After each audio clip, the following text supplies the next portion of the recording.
All right. So basically, the sine and cosine functions from basic are the basis of trigonometry. All right. We would like to define them so that their definition is consistent with what you are familiar with concerning right triangle trig as well as the unit circle. So when you guys were in math 2, the only way you used trig was with right triangles. All right. No, Miss Murphy, are you gonna give me one? No, Miss Murphy gets Go, Miss Murph. No. Something's on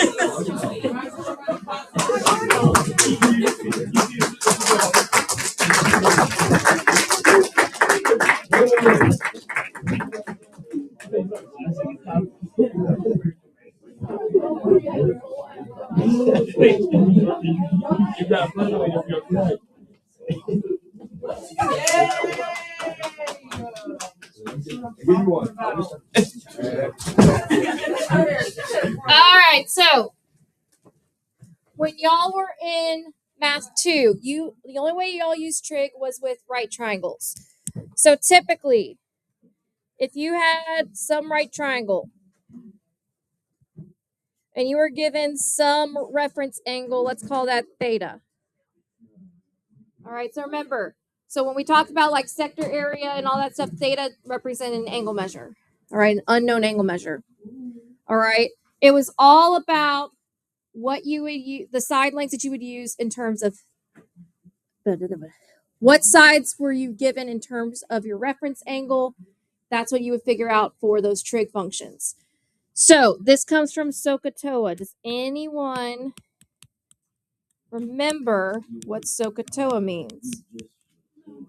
No, it's like Well, that's part of it. Okay, so it means sine opposite hypotenuse.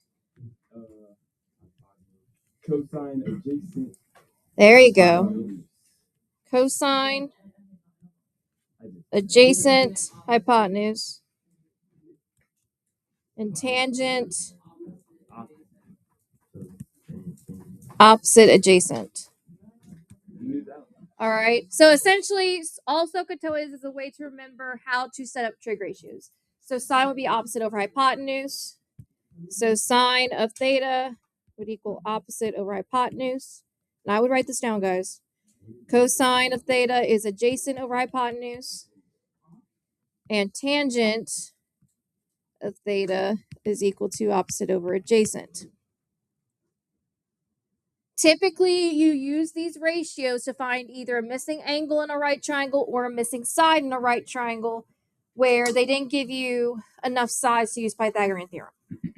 All right. So if I'm looking at this right triangle, remember your hypotenuse is always directly across from the right angle. Your opposite side is always directly across from your reference angle or theta. In other words, it's the only side that's not actually touching the angle. And your adjacent side is basically the side that's touching the angle that's not the hypotenuse.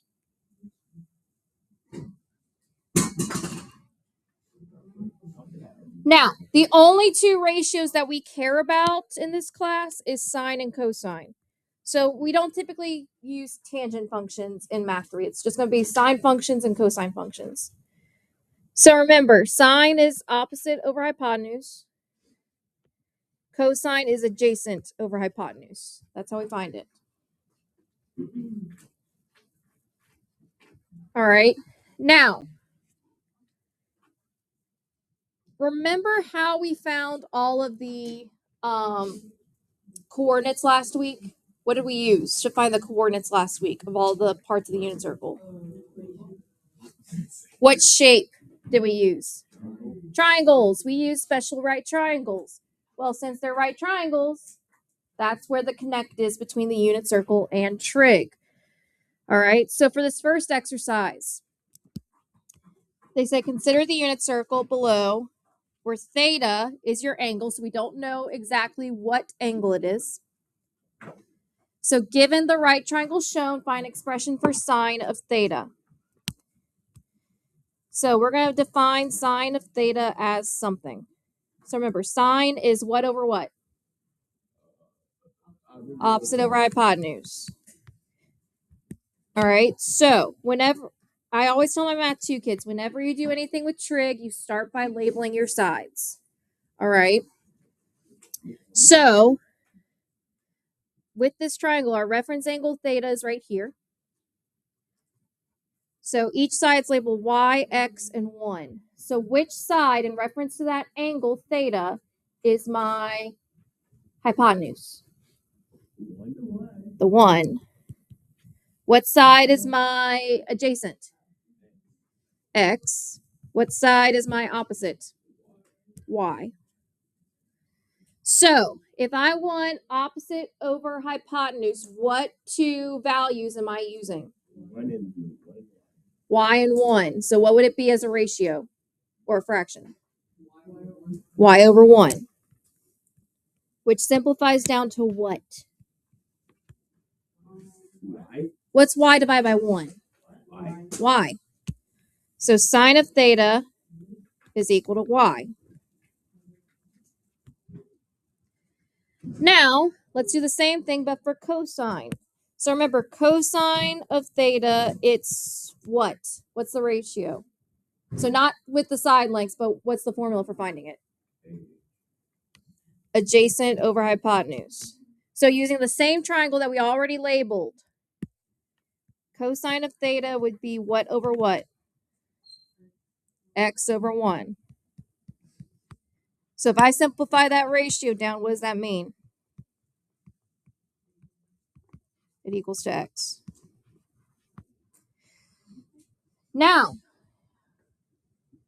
that means that if we're given an angle measure, whether it's in radians or degrees, as long as it's on our unit circle, we can find what the sine of that theta is and what the cosine of that theta is, because cosine of theta is going to be equal to your x value. Sine of theta is going to be equal to your y value of your point. So that is typically what we use the unit circle for. The unit circle is a quick reference for very common angle measures, both in degrees and radians, that we can get the values of for sine and cosine. And it's based off of their points that go with it. So that's why we had to figure out the points for the unit circle, because we use it when we deal with sine and cosine. All right. And that's exactly what they say here. So sine of theta is always your y coordinate. Cosine of theta is always your x coordinate. So this is unquestionably the most important fact to memorize concerning trig. So if all you take away from this lesson is that sine is y, cosine is x, you're in pretty good shape. All right. That's all you need to take away from that. So how this works is using your unit circle. All right. So that's why I say you probably should have one out. All right. Whatever angle measure they give you, whether it's in degrees or radians, you then look at the point, and depending on the type of trig function they give you, that's the coordinate part you use. So for example, sine of 30. That means I'm going to go to the 30 degrees over here. I'm going to use this coordinate. What part of the coordinate would I use? The y. So my answer is what for sine of 30? 1/2. Now, if you don't believe me, let's do it in your calculator. So before you do anything in your calculator, remember what I said. Your mode in your calculator depends on what type of measure your angle is in. So our measure is in degrees. So before you go in your calculator, go to the mode key and check to make sure that degree is highlighted. If it's not, use your arrow keys to scroll down and click on degree to highlight it. If not, your answers will not come out correctly. Guys, heads up, please. So hit the mode key. It's right next to the second key. And make sure degree is highlighted. So mine already is. If it's not, use your arrow keys, scroll down, and then hover over degree and hit enter and it'll highlight it. Then to get out of it, just hit second and then the mode key again. So I'm going to type in the sine of 30 and see if that's what we get. So I'm going to hit sine of 30 and we should get 1/2. So let's check if we do. We got 0.5. Is that not the same thing as 1/2? Yes. So it is true. All right. Now, let's keep going. So letter B, sine of 240. So I'm going to go to 240 on my unit circle, and I'm looking at what value? The y. So what is it? Negative square root 3/2. You got to include the negative. Yes. Because if I put in my calculator, sine of 240, it is a negative value. All right. Now, to double check, I'm going to put in negative second square root of 3 divided by 2. Same thing. All right. Now, your calculator will not convert square root 3/2 for you. Meaning if you did like the math and the fraction thing, it won't actually give you square root 3/2. All right, so you have to know that it's square root 3/2. All right. Now we're dealing with a cosine. So cosine of 90 degrees. I'm going to go to 90 degrees. And what value am I using now? We're using the x value. So what's my x value at 90? 0. We're going to double check in the calculator. Cosine of 90. It is in fact 0.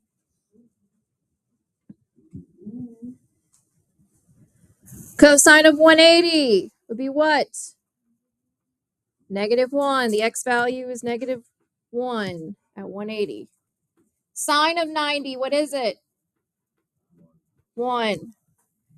Go to 90 degrees, we're looking at the y value. Sine of 135 is what? Square root of 2/2. Go to 135, we're using the y value. Cosine of 150 is what? Negative square root 3/2. We're looking at the x value because it's cosine. Then cosine of 0? 1.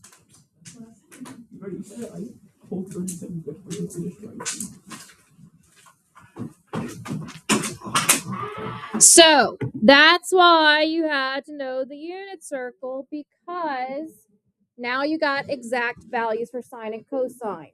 So if I ever give you any degree or radian that's on that unit circle, and I ask you to tell me what the sine or cosine of it is, I will no longer accept a decimal answer. All right, you will give me the exact, because you should now know what it is. And I'll tell you right now, they love throwing that at you on the EOC. Yep, so that's why you gotta memorize it. So my suggestion to you guys, here's a little strategy for the EOC. Shh, shh. My suggestion for you guys, a little strategy for the EOC. As soon as you get your scratch paper, draw a unit circle and fill it out. All right, because they will throw you some unit circle questions on there, but they do not give the unit circle to you. They expect you to have it memorized. When is the EOC? What day is it? It's, you guys are going to be taking it the Monday, not the week we get back from Christmas break, but the week after. Right. On a Monday? Yep. Right after Sunday? Yeah. That's literally the exam schedule. I had no say in it. We don't. I won them before Christmas, so. What? I mean, yeah, it's not bad. It makes sense. All right, so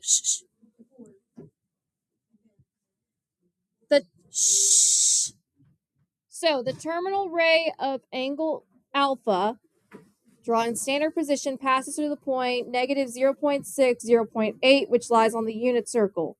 Which of the following gives the value of sine of theta? Not theta, alpha. Jeez. So they told us that the angle alpha goes through this point on the unit circle. So what's sine of alpha be?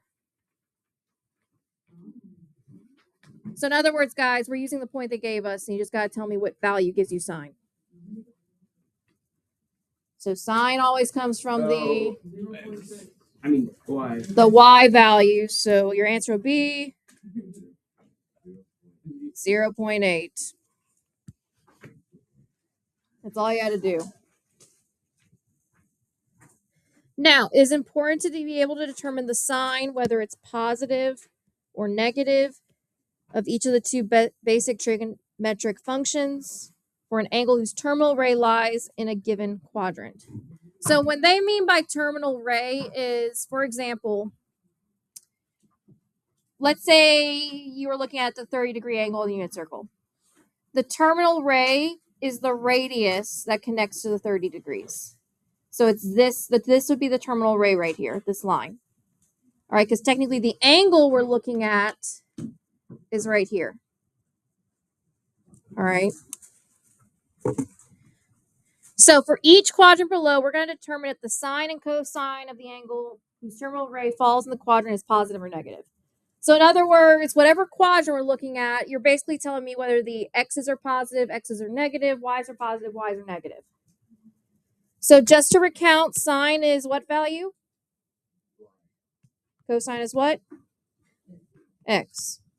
So in quadrant 1, are the y values positive or negative? Positive. What about the x's? In quadrant 1, positive. So quadrant 1 is right here. All right. Quadrant 2, y values are positive. The x values are, so guys, they're listed backwards here. So you think about it a little bit. All right. What about quadrant 3? Negative, negative. Quadrant 4, the y values are negative, positive. Good. Now, there's one other basic identity that comes from sine and cosine, which is called the Pythagorean identity. Now, essentially, when we were, so do you guys remember when we were solving for the different sides, or not the sides, for the coordinates of the unit circle, and we were using right triangles, and we did a lot of Pythagorean theorem? This comes from it. All right. So for any angle, cosine of theta squared plus sine of theta squared is equal to 1. So in other words, if I pick any angle on this unit circle and I set their x value and square it, and then their y, add their y value and square it to it, that will give me 1 every time. All right. So for an angle alpha has a terminal ray that falls in the second quadrant, it is known that sine of alpha is 3/5. They want us to find the value of cosine of alpha. So first off, all right, if it's in the second quadrant, what should the point look like? So positive, negative, what's the point?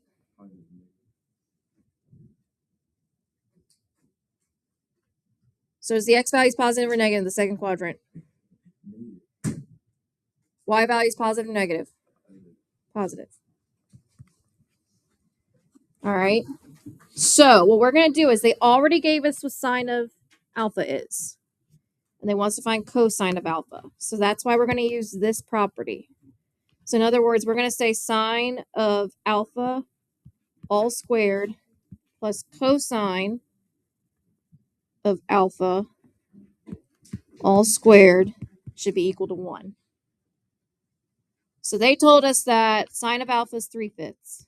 So 3/5 squared plus, we're still going to use cosine of alpha, is equal to 1.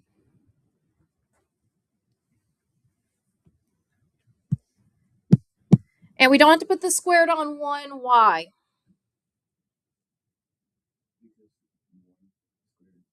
1 squared is just 1. All right, so you don't really need to include the squared on the 1. So 3/5 squared. How do you find 3/5 squared?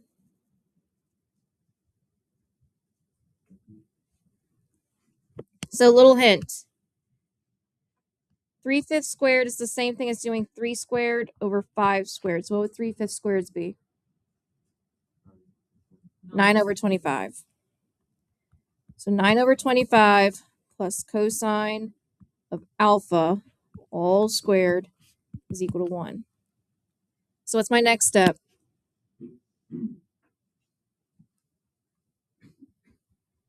So I'm trying to get the cosine alpha squared by itself. So what do I need to do? Subtract the 9/25 to both sides.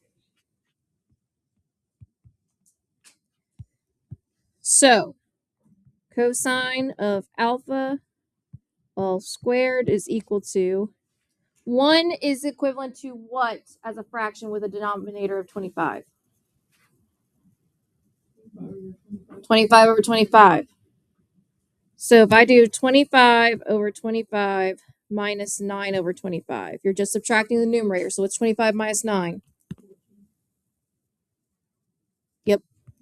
So cosine of alpha all squared is equal to 14/25.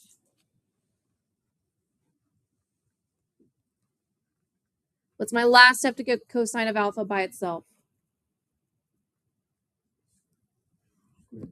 Square root. All right, so remember, this is the same thing as the square root of 14 over the square root of 25. So if I simplify that fraction, cosine of alpha is equal to what? Can I simplify square root of 14? No. So we leave that.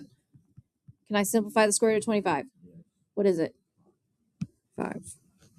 So that would be our answer.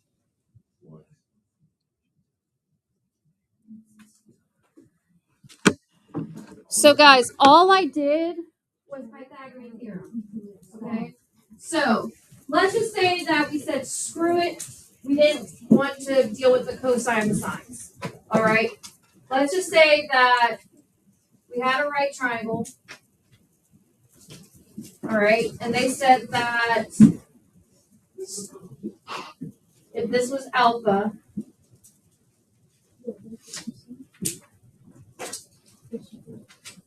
so if this was alpha, they're saying the sine would be 3/5. All right? And since it's on the unit circle, we know this is 1. Yes, sir. Jim. What? All right. And we're trying to solve for, let's call this x. So in other words, the point on the unit circle would be x and then 3/5. Because the sine is your y value. All right. So we would just put it into the Pythagorean theorem. So all I did was just do 3/5 squared plus x squared is equal to 1 squared. All right. So it's just Pythagorean theorem. They just threw in some trig stuff in it. So don't get confused by like the cosine of alpha, the sine of alpha, okay? It's literally just Pythagorean theorem, and cosine of alpha is just a placeholder for x. Okay. So guys, in other words, this is the same thing as this.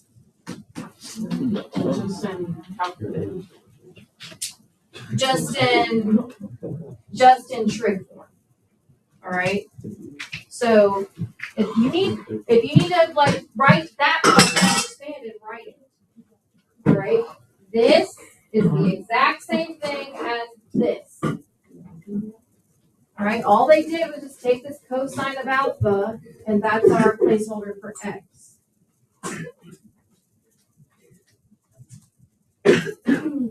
Any questions on that? No.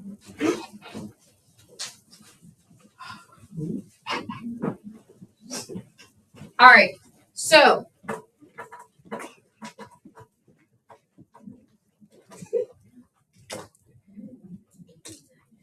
All right, that being said, oh, one more thing that I forgot about this one. It says it's in the second quadrant, so our cosine should be what? Our value for cosine should be Positive. no, Negative. negative. So this should be a negative square root of 14 over 5. All right. Shut up. Guys, stop. All right, so try exercise 6 on your own. Same process as exercise 5. Try exercise 6 on your own.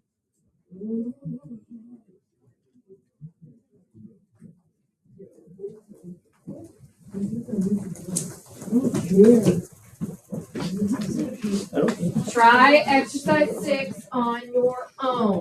I'll give you 5 minutes.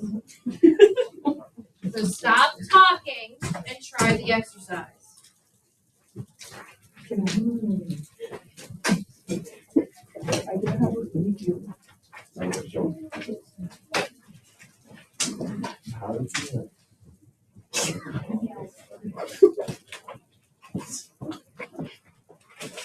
So it's just so basically you divide it by sine and square. Divide by your sine and square. And then you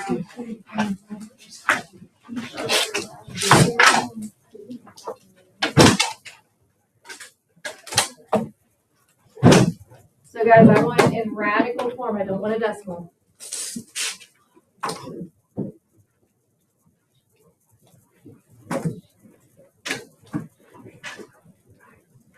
So all you're doing, guys, stop playing the table. Sine squared plus cosine squared.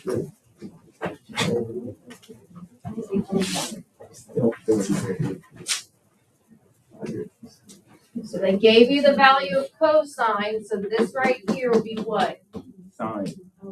1/3. So you'll be sine theta squared plus 1/3 squared is equal to 1. And you're just solving for sine of theta. You're not solving for theta, just sine of theta. So your answer should look something like this. Sine of theta is equal to some number. Equal to. So this is what your answer should look like. oh, This is the setup with you replacing things that need to be replaced. This is what your answer is going to look like. I get it.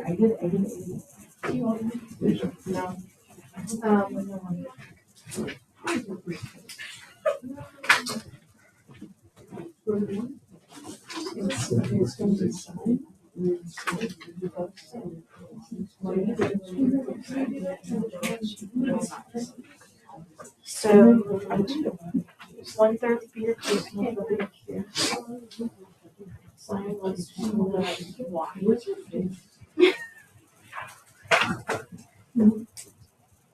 no comment.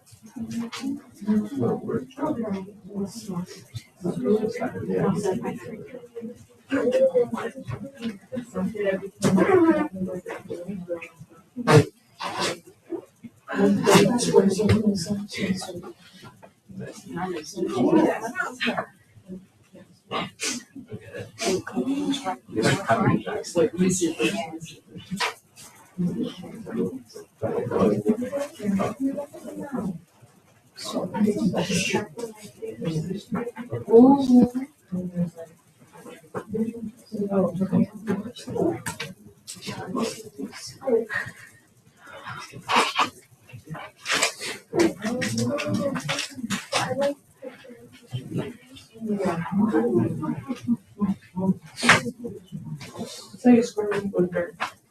I mean, yeah. If I get it, there's So you shouldn't get a decimal. Simple fractions, so think about it. 9/9 is what 1 is. -1. So you should go home. Come on, guys. right, a little simple fraction. Let's find out 9 minus 1.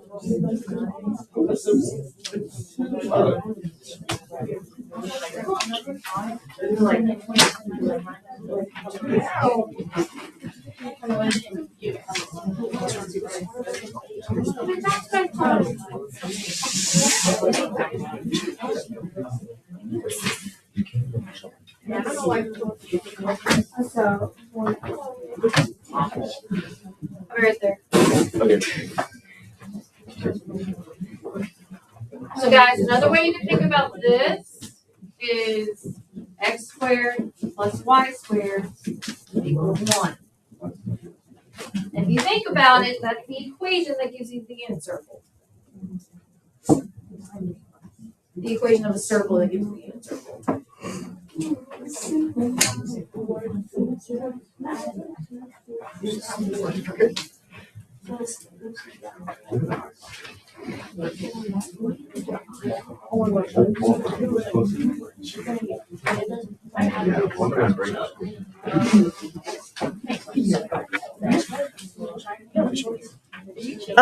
Yeah, it's one.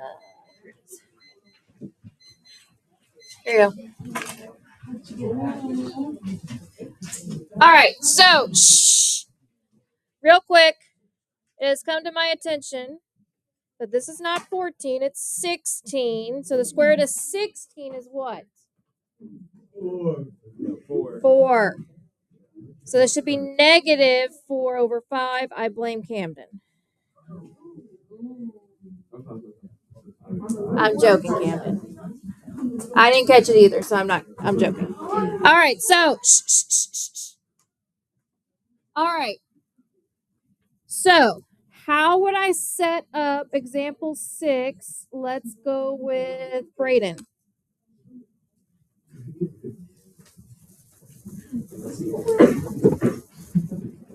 All right, so how would I set it up using this formula up here and the values that I'm given? So cosine of theta, and what do they tell me cosine of theta is? So, hush. So 1/3 what? Plus.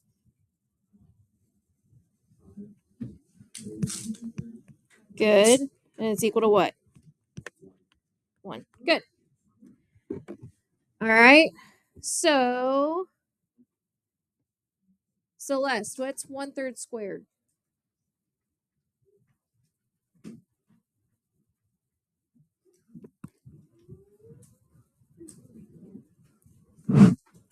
So Celeste, 1/3 squared is the same thing as what over what? So it's the same thing as 1 squared over 3 squared. So what's 1/3 squared? 1, not 6. 1/9. Hush. Guys, if you keep talking, I'm cutting down the 5 minutes to 4 minutes.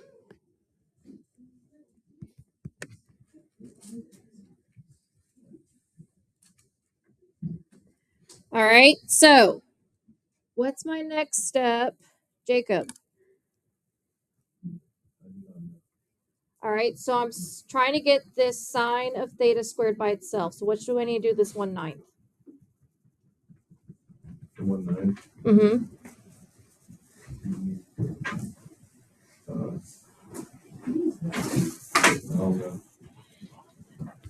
All right, what if I wrote it like this?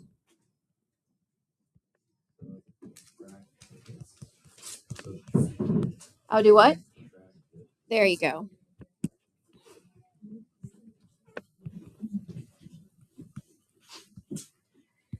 So I get sine of theta all squared is equal to what, Jacob? So what's 1 minus 1/9?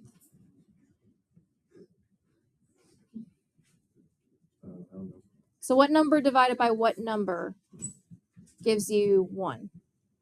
Specifically with a 9 in the denominator.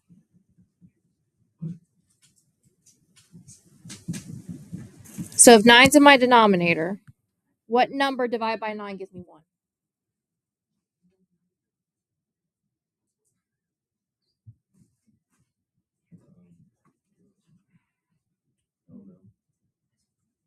So anything divided by what is itself?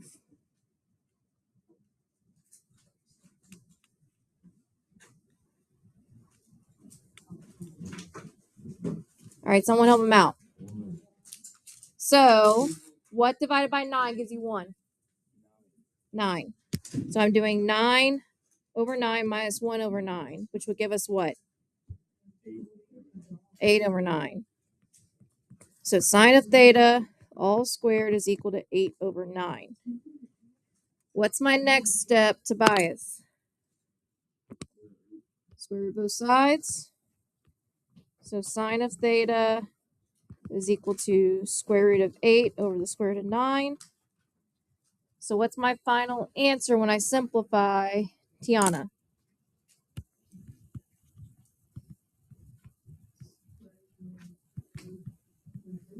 Good. Now, we also got to pay attention to what quadrant they told us it's in. So it's in the first quadrant. So does this number remain positive? Yes. So this will be our answer.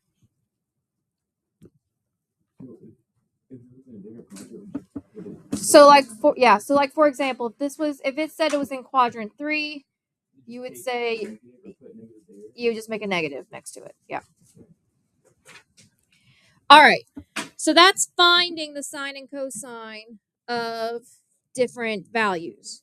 So now let's look at the actual functions behind it. So now that we know what sine and cosine of all those different numbers are, let's look at how to graph them now. So go to page 17.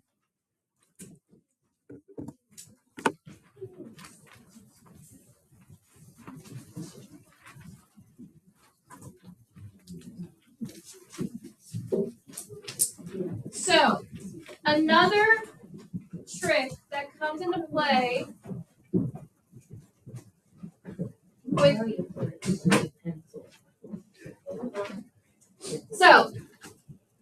another reason that the unit circle comes into play is that it really helps us with graphing sine and cosine functions as well.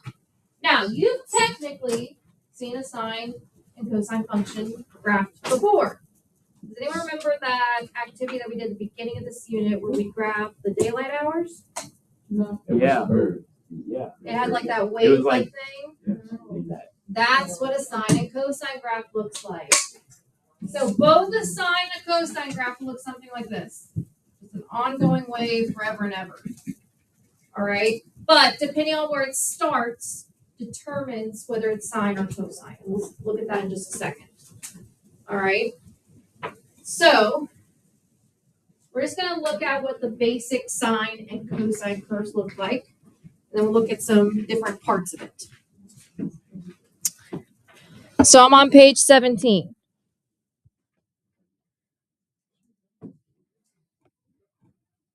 So again, sine and cosine functions can be very easily graphed considering their values of their angles. Now, typically, when we're talking in standardly, it's an integer that multiplies of 90 degrees or pi over 2 radians. Now, so typically when we're graphing sine and cosine functions, we are exclusively going to be using radians, not degrees. And the reason for that is because whenever they do things in physics and calculus with trigonometric graphing, it's typically done in radians. So everything we do with the graphing is going to exclusively be in radians. So make sure you know that radian part of the unit circle. It's just as important as the degree part. All right. Now, little bit of a trick. Do you guys remember, or a little bit of something that will probably blow your mind a little bit? Do you guys remember, so do you guys remember way back in probably elementary school when you first learned angles? What was the one that they said an angle could never be? Straight. An angle measure can never be what? Straight. Yes, it can. That's 180. Man, over 360 curve. So geometrically speaking, an angle measure can never be what type of value? Negative. Negative. Oh, yeah. Well, now that you are grown and in more advanced mathematics, that is no longer true. Angles can, in fact, be negative. Why? But it's actually really easy. The only difference is, you guys know how we read the unit circle counterclockwise, right? Yeah. Negative angles are the exact same thing, but you're reading it clockwise. So for example, if I wanted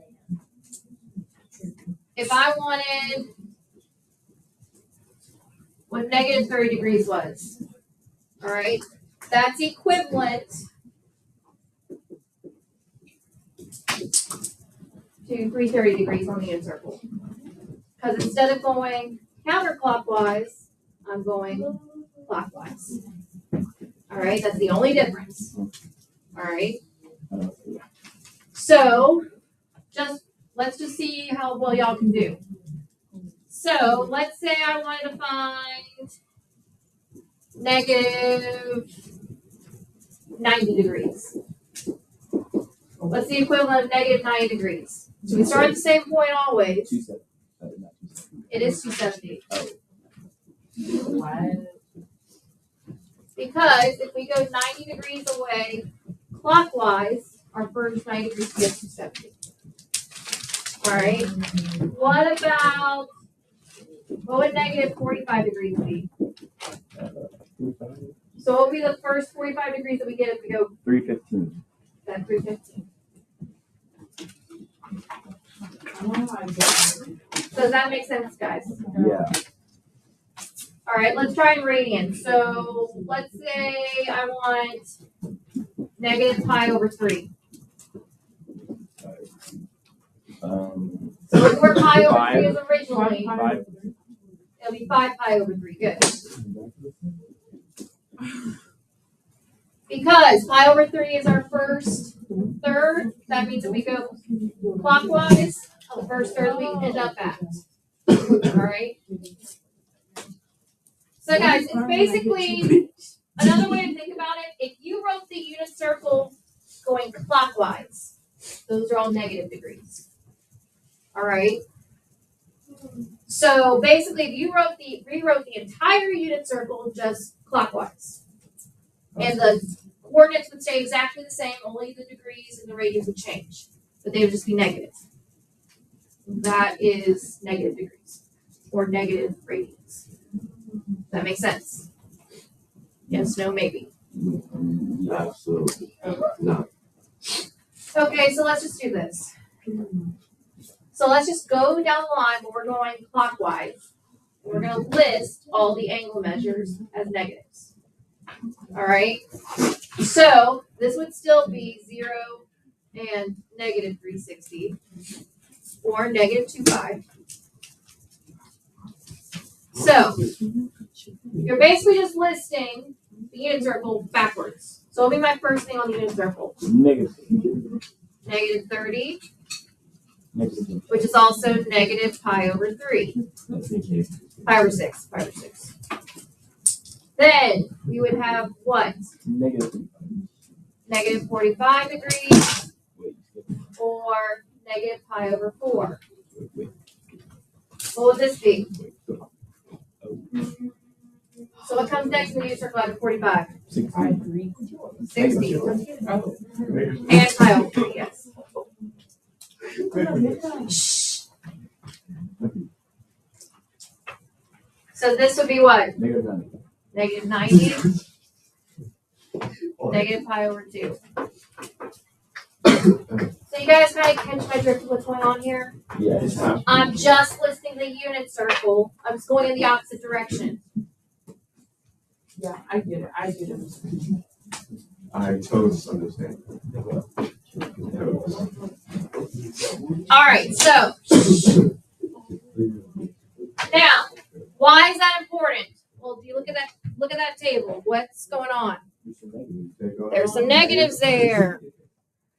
All right, so that's what you got to think about. The same rules apply. Sine's still y's, cosine's still x, but you just got to be aware of those negatives because those will mess you up a little bit.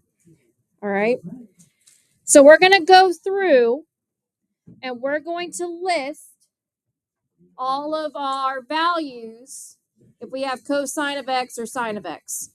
So, shh, guys, stop talking. So these are all of our x values for our graph.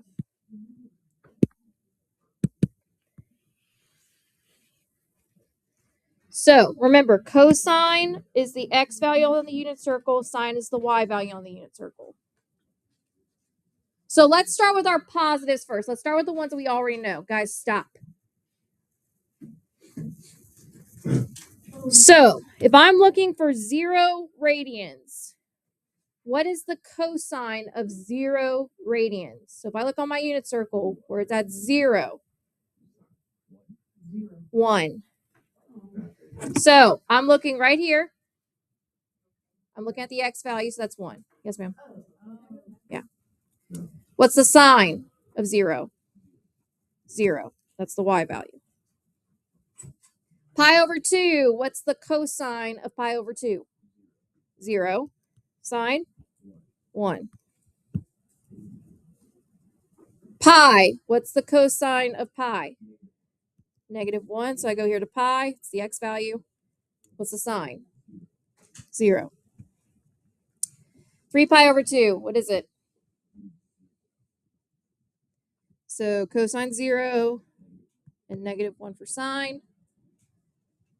Lastly, 2 pi. Right. So you should end up what you stop at, what you start with. Right. So if we go this way, we're just going backwards.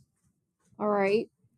So negative pi over 2 is going to be the same thing as what radian? Nope. So negative pi over 2 is the same thing as what radian on the unit circle? No. So guys, if I go clockwise, what's the first? 3 pi over 2. So whatever I got for 3 pi over 2, that's what I get for my negative. So 0, -1. Negative pi is just the same thing as pi, because it's 180. So that'll be what? -1, 0. Negative 3 pi over 2. So my third half would be at what value? Positive what? It's at positive pi over 2. So that means my cosine and sine are 0 and then -2 pi. We're back at where we started. So that is, no, 1, 0. So does everyone understand where I'm pulling these values from? Guys, they're coming from the points. Cosine is your x value, sine is your y value. So when I say cosine of 0, I'm looking at 0 radians. The x value is 1, so the cosine of 0 is 1. That makes sense. You got to know this. All right, so now I'm going to take these points and graph them for sine and cosine. So I'm going to do sine in blue, cosine in green. So I'm going to graph the points for sine first. So I'm going to start at -2 pi. And I'm going to go up to 1. So here's 1 right here. So sine is at 0. So I'm on the x-axis. -3/2. I'm at 0. And then up 1. Oh, no. So -3/2. The y value is 1 for sine. Negative pi, the y value is 0. Negative pi over 2, the y value is -1.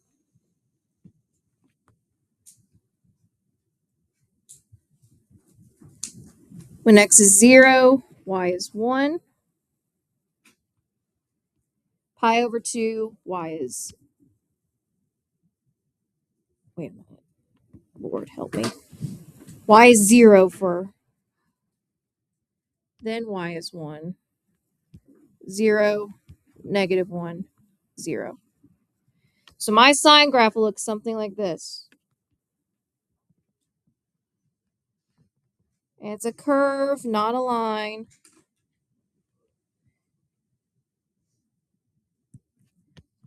So this is sine of x. Now, cosine will look very, very similar, but just a little bit off. So, negative 2 pi, my y value is 1. So it's going 1, 0, negative 1, 0, 1, 0, negative 1, 0, 1. So my cosine graph looks like this.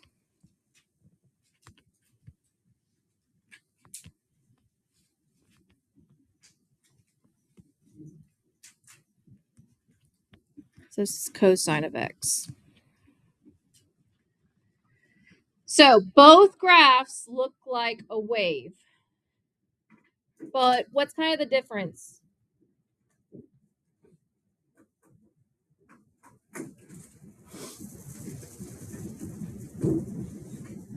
So what's kind of the difference between the two graphs?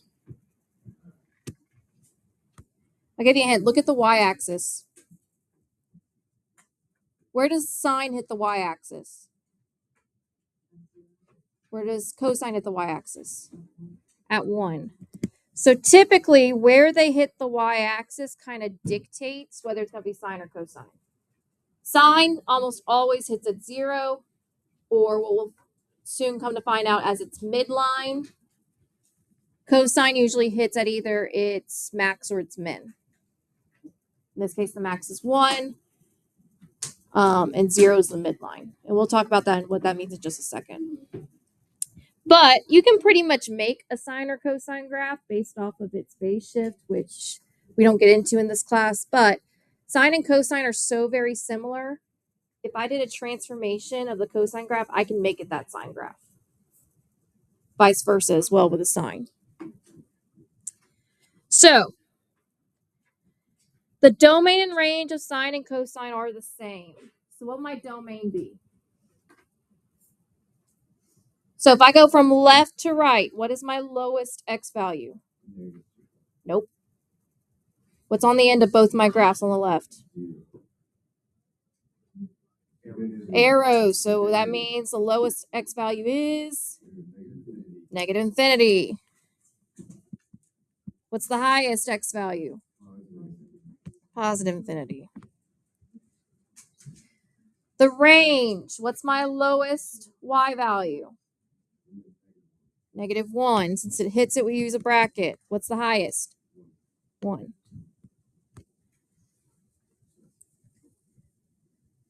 So after how much horizontal distance will both sine and cosine repeat its basic pattern? This is called the period of a trigonometric graph. So because these graphs have patterns that repeat, they are called periodic.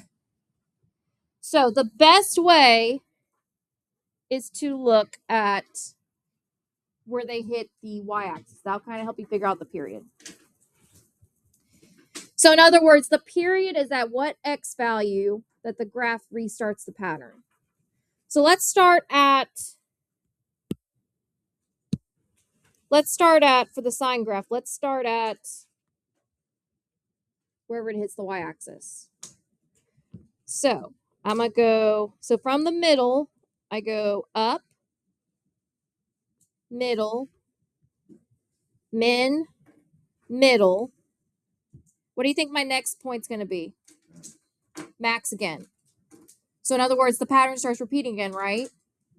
So from here to here, how much distance is that? What x value did it end up at? What's the x value right here?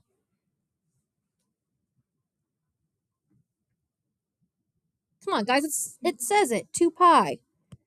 So the period for sine is 2 pi.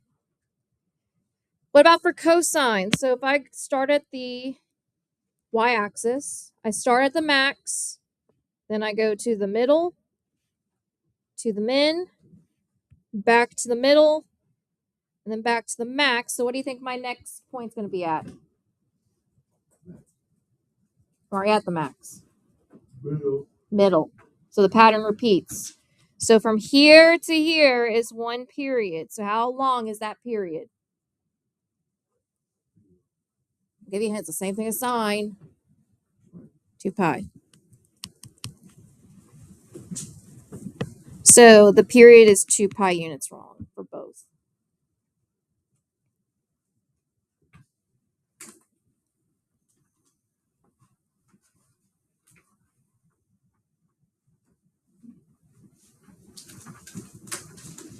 So why is this so important?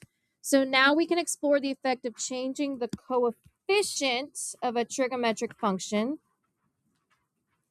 In essence, we would like to look at the graphs of functions of the forms. So we're looking at y equals a sine of x and y equals a cosine of x. Now, just so you note, a for both of these is what we call the amplitude.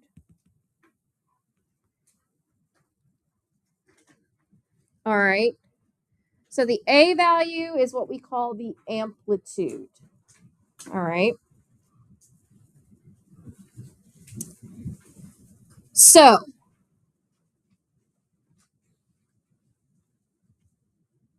we're going to use a calculator to sketch out these graphs. And we don't really have to use a calculator here. All right. Because in reality, whatever y value I get for, so this is just a standard cosine function. So this right here is just y equals cosine of x. Whatever I get as a y value for this function, what's the only thing I got to do to it to change it? To match, say, this function. What's the only thing I got to do? I multiply it by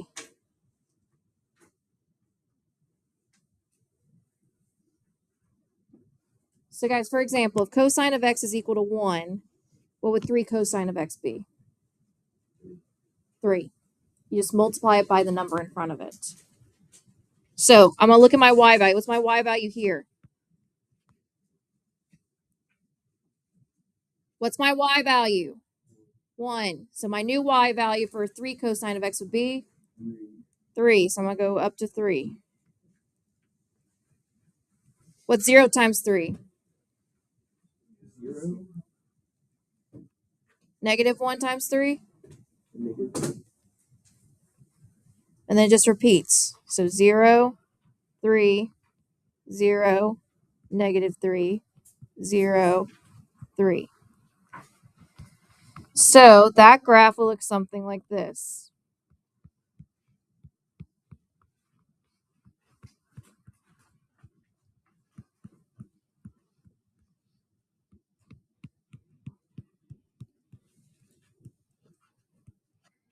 All right.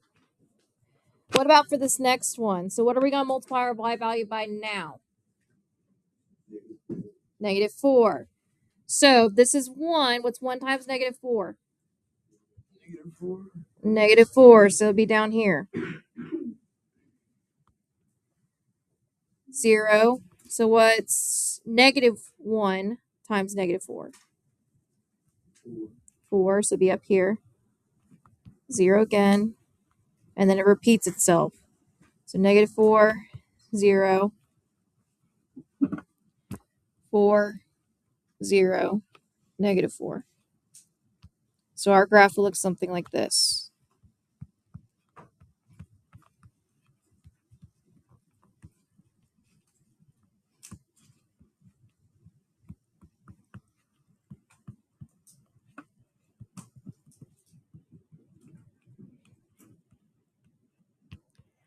So this graph will be y is equal to negative 4 cosine of x. And this graph will be y equals 3 cosine of x.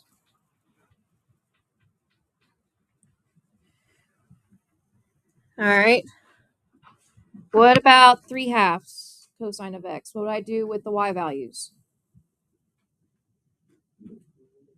Multiply it by 3/2. So this is 1. What's my new y value? What's 1 times 3/2? 1.5, or as a fraction, 3/2. This would be 3/2. 0 times anything, 0. What's negative 1 times 3/2? negative 3/2, back to 0, and then it repeats. So 3/2, 0, negative 3/2, 0, 3/2.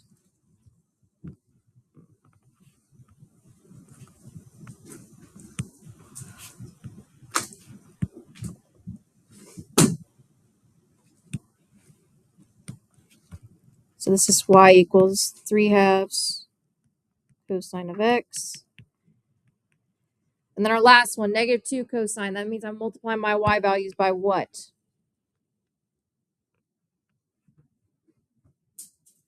Come on, guys. Multiply my y values by what? Negative 2. So what is 1 times negative 2? 0 times negative 2, 0. What's negative 1 times negative 2? 0. And then it repeats. So negative 2, 0, 2, 0, negative 2.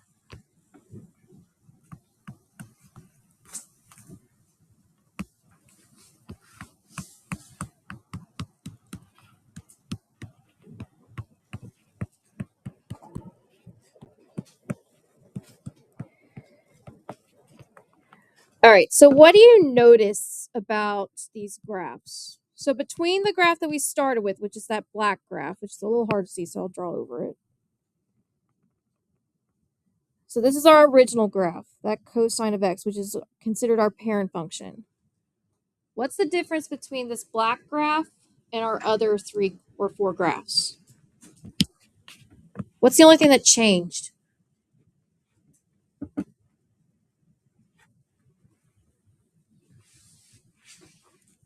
So look at the curves themselves. What happened to, say, the curves here? What changed?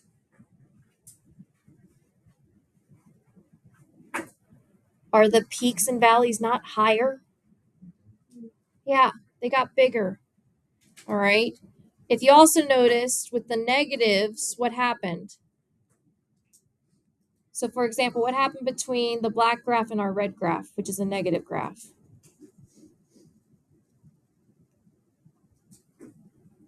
Instead of this point being positive, wasn't it negative here? Yeah. So basically the rises and the falls is what we call the amplitude. So how high or how small, how big or how small our hills and valleys are. That's what we call the amplitude. Now, it gets its name in terms of sound waves because of the volume of sound. So have you guys ever seen like music where like in a recording studio where when it plays you see like the sound waves and it gets like the waves get bigger or smaller depending on how loud it is? Have you guys ever seen that before, like even like on a TV show or something? All right, that's what it's talking about. So like this negative 4 cosine, it'd be really loud music, whereas this 3/2 would be softer music because the amplitude isn't as large. All right. So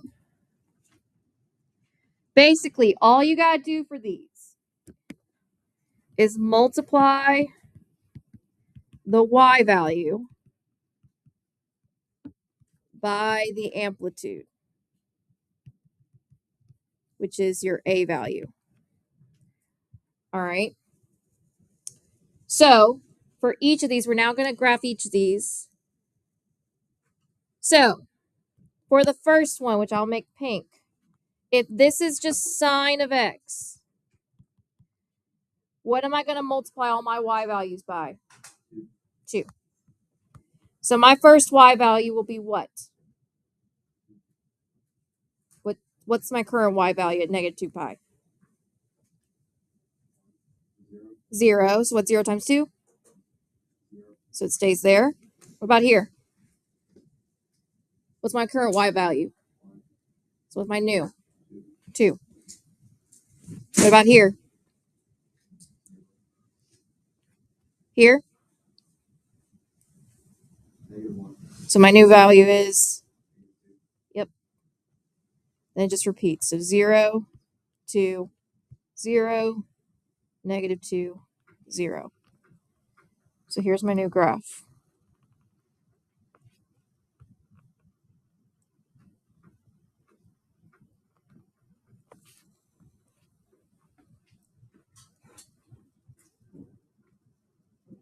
All right.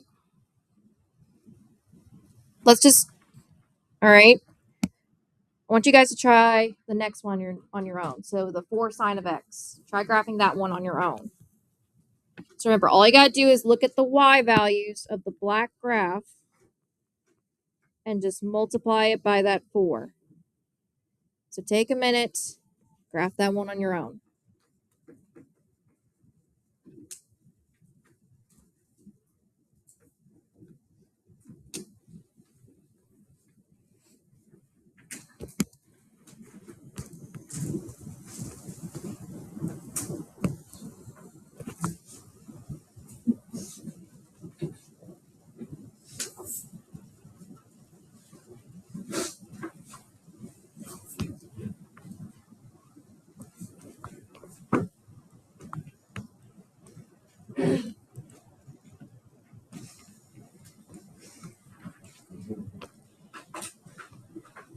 Very.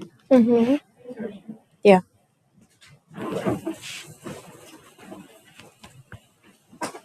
So everyone should be trying to graph. Heads up, guys. Come on. Almost at the end. So everyone should be graphing 4 sine of x.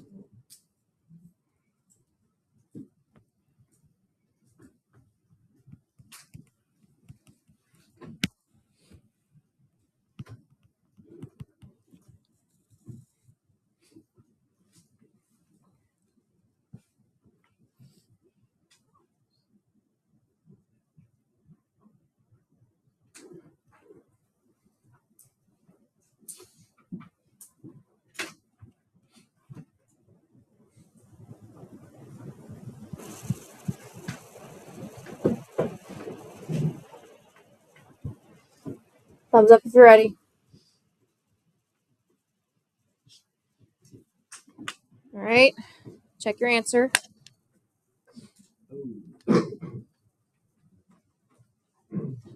So the orange graph should be what your graph should look like.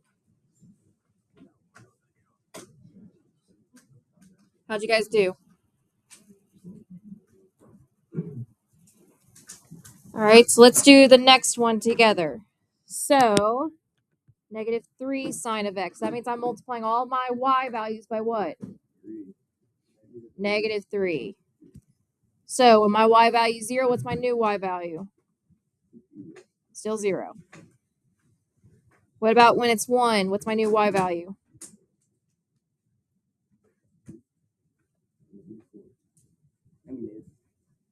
So what's 1 times -3? -3.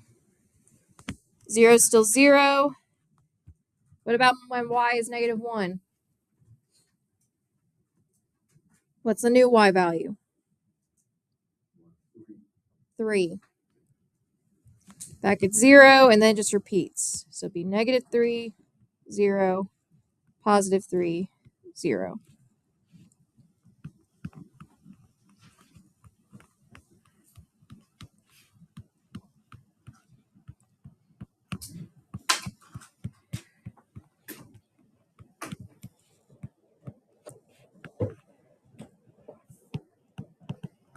All right, so last thing we're going to do, graph that last one on your own.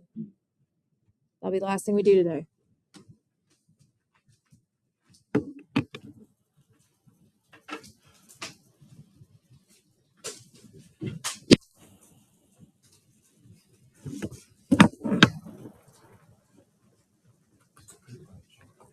It's kind of easy. I'm not gonna lie.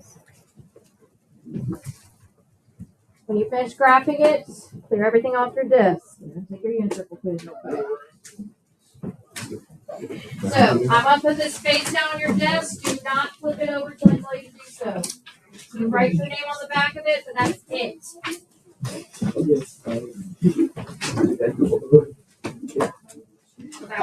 Write your name on the back. So everyone needs to wake up.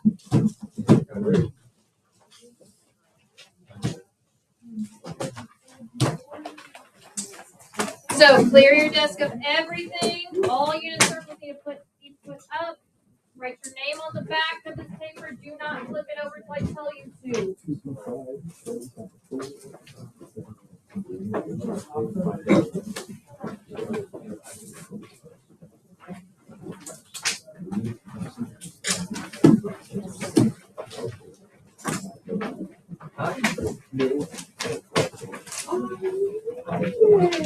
So write your name on the back of the paper. If you don't want to waste time writing your name on it. You don't want to waste those precious seconds. So write your name on the back of it. And don't flip it over until I tell you to.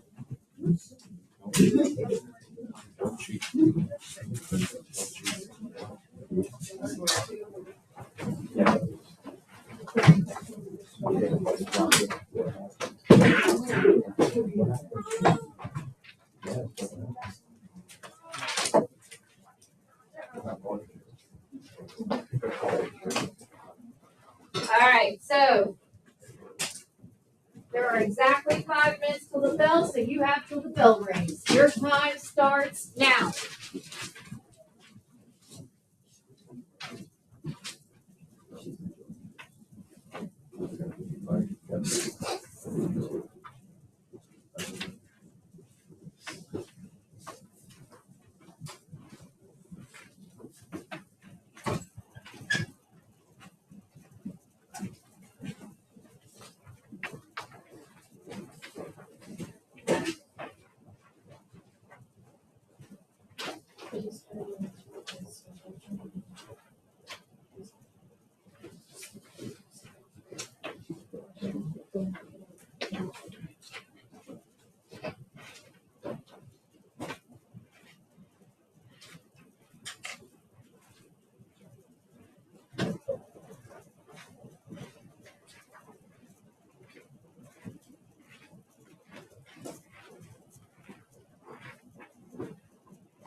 If you finished early, make sure your name's on it, put it in the turn-in box, and you can back up quietly. So no talking if you finish early.